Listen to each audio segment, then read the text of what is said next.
High guys, welcome to my channel सौरभची दुनियादारी. तर तुम्ही बघू शकता आज आम्ही चाललो आहे गोव्याला. 2 दिवसाचाच प्लॅन आहे, पण अचानक ठरलेला प्लॅन आहे. तर अचानक ठरलेला प्लॅन तुम्हाला पण माहिती आहे सक्सेस होतोच. तर आम्ही काल रात्री अचानक तिकिटी काढल्या तात्काळमधून, तर आज चाललो आहे. तर तुम्ही बघू शकता आम्ही पुढे काय काय करतोय ते. मित्रांनो, तुम्ही पाहू शकतात हा आमचा ग्रुप आहे. आम्ही 5 जण मिळून चाललो आहे गोव्याला. तर हे आमचे काका आहेत, हे आमच्यासोबत सगळीकडे असतात. तसेच हा गणेश दादा आहे आणि ही त्यांची वाईफ श्वेता आहे. चला, आपली ट्रेन निघालेली आहे. आता आपण सरळ गोव्यातच भेटूया. मित्रांनो, तुम्ही पाहू शकता आपण करमाळे स्टेशनला उतरलेलो आहे. हे गोव्यातलं स्टेशन आहे आणि तिथून आम्ही स्कायवॉकने वर चाललो आहे. तर बघा तिकडचा व्ह्यू, समुद्रामध्ये हे झाड बघा कसं मधल्यामध्ये उगवलेलं आहे. तुम्ही पाहू शकता. संतोष काका पण तेच बघतायत, सगळेच जण म्हणजे बघतायत हा व्ह्यू.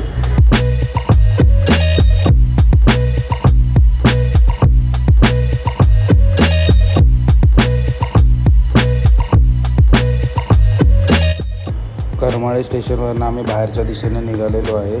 आम्हाला पंजिम डेपोमध्ये जायचं आहे, तर त्याच्यासाठी आम्ही बाहेर येऊन बस पकडणार आहे. तर तुम्ही बघू शकता स्टेशनच्या बाहेरच बस येतात आणि दर 5 मिनिटाला बस अवेलेबल असते. तर कोणी इथे म्हणजे येत असाल तर जास्त म्हणजे टॅक्सी विक्सीला पैसे घालवू नका.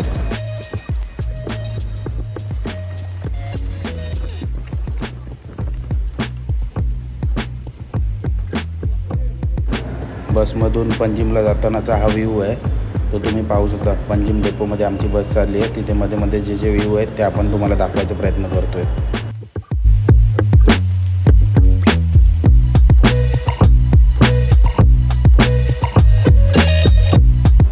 तर आता आपली बस पंजिम डेपोमध्ये पोचलेली आहे. तर तिथून आम्ही स्कूटी भाड्याने विकत घ्यायला चाललो आहे. कारण गोव्यात फिरायचं झालं तर स्कूटी हे खूप महत्त्वाची आहे, कारण स्कूटीशिवाय तुम्ही कुठे जास्त फिरू नाही शकणार. आता गोव्यात फिरायचा सीझन नसल्यामुळे स्कूटी ही आपल्याला कमी किमतीमध्ये भेटून जाते. नाहीतर इथे 500, 700, 1000 ही रेट 1 डेसाठी स्कूटी अवेलेबल असतात. तसेच तुम्ही हा ब्रिज आहे गोव्यामधला, तिथे पंजिम स्टेशनपासून जवळ आहे, पंजिम डेपोपासून. तर तिथे तुम्ही पाहू शकता क्रूज लागले आहेत, जे लोकांना नाईटचे व्ह्यू, नाईटला क्लब वगैरे अँड सगळं पार्टीज करायचे असतात ते व्ह्यू इथे असतात. तर तुम्ही बघू शकता हे समोर आपल्या क्रूज आहेत.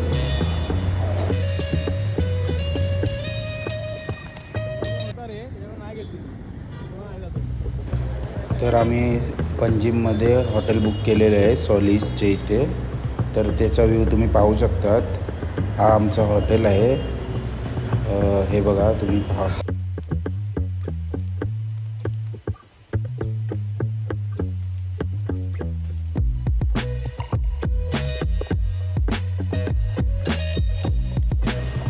तर हॉटेलच्याच बाजूला निक प्लेस म्हणून एक रेस्टॉरंट आहे, बार अँड रेस्टॉरंट. तिथे आम्ही नाश्ता करायला गेलेलो आहे. तर तिकडचा तुम्ही व्ह्यू पाहू शकता, काय भारी व्ह्यू आहे.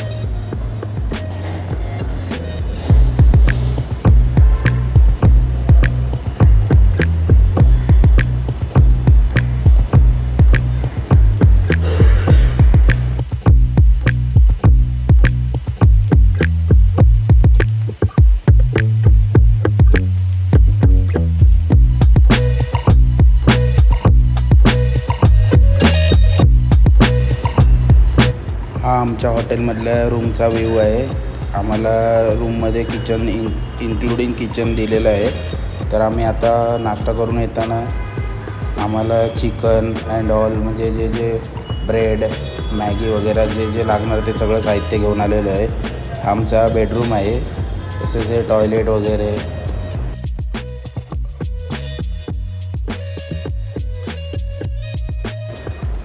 काका चिकन बनवण्यासाठी कांदा कापत आहे. अशी आमची तयारी चालू आहे. फुल एकदम पसारा झाला आहे सगळीकडे. सगळं आता खालना घेऊन आलेलं आहे, तर बनवायची फुल जोरदार तयारी. सगळेजण एकजुटीने काम करत आहे.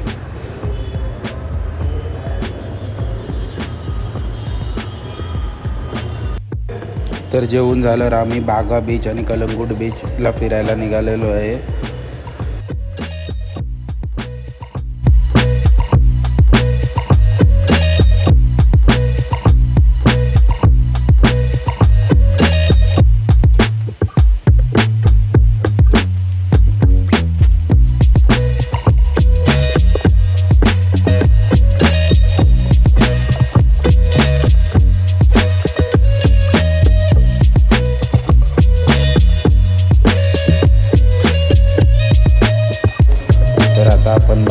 बीचच्या इकडे पोचत आहे. तर तुम्ही बागा बीचच्या इथे पोचताना जे आजूबाजूचे जे शॉप्स अँड तिकडे जायचा जो रस्ता आहे तो तुम्ही पाहू शकतात.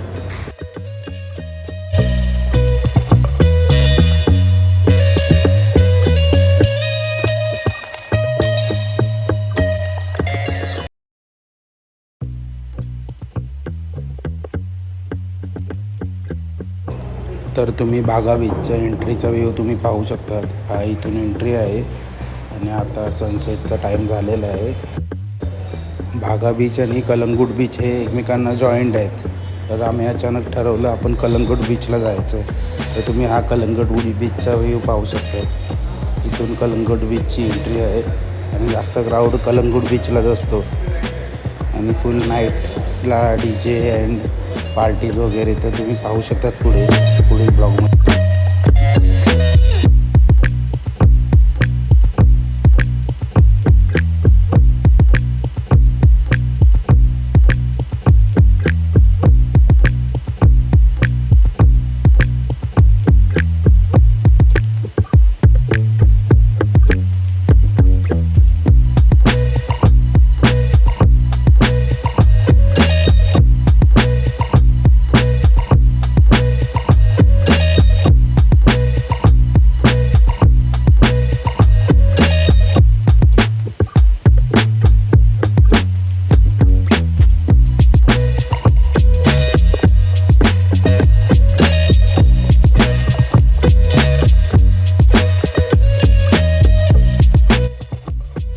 तर तुम्ही पाहू शकतात कलंगूट बीचला हे बघा सगळेजण एन्जॉय करत आहेत. सगळ्यांना पाण्यात हवे तसे उड्या मारून मजा मस्ती चालू आहे.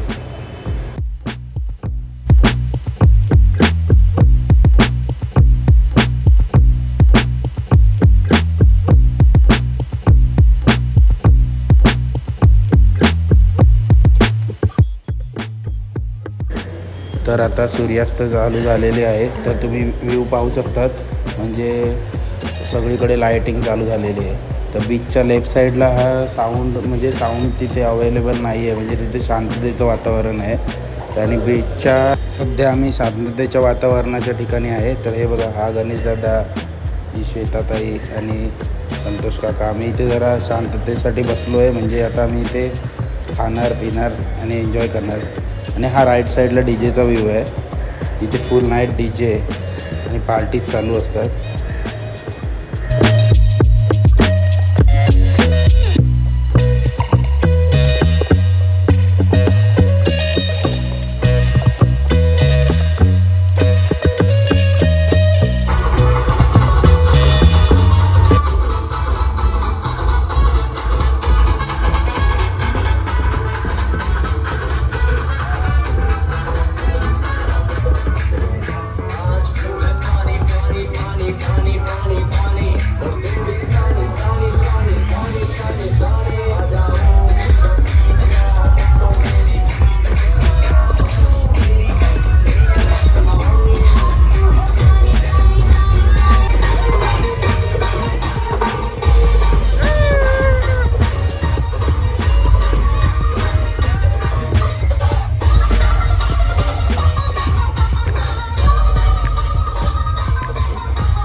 तर आम्ही पार्टी करत असताना माझा मित्र बोलला की चला आता मी एक डेअरिंग करून दाखवतो. तर तो आणि त्याची वाईफ गेली समुद्राच्या दिशेने. तर आम्ही पण त्याच्या पाठोपाठ बघायला गेलो की नक्की काय करणार आहेत ते. तर भाऊ जरा सिरियस झालेला. तर तुम्ही बघू शकतात काय करतं हे तुम्ही बघाच आता.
तर रात्रीचे 12 वाजलेत. आता आम्ही आमच्या घरच्या दिशेने निघालो आहे.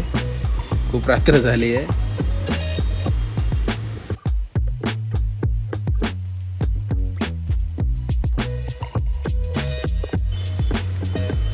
तर आता सकाळ झाली आहे. मी आणि काका मुंबईच्या दिशेने चाललेलो आहे. तर आता हे लोक आम्हाला पंजिम डेपोमध्ये पर्यंत सोडायला चाललेले आहेत.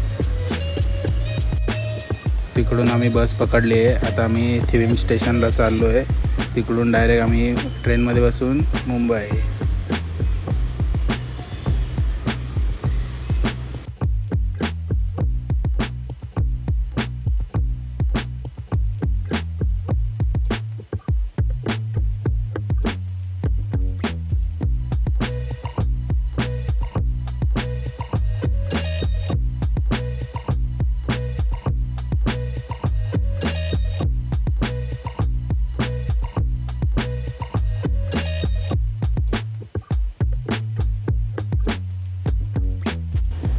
तर मित्रांनो, आजूबाजूचा निसर्ग तुम्ही बघू शकता. आम्ही ट्रेनमधनं जेवढं आमच्याकडून होईल तेवढं दाखवायचा प्रयत्न केलेला आहे.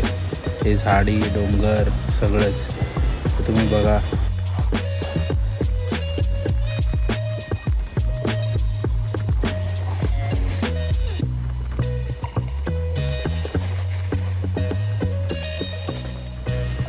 आमच्या ट्रेनला सिग्नल लागला आहे कारण बाजूच्या ट्रेनला पास व्हायचं आहे. तर तुम्ही हेही नजारा पाहू शकतात. बघा, ही ट्रेन आम्हाला पास होत आहे. मग ही ट्रेन गेल्यावर आमची ट्रेन सुटणार.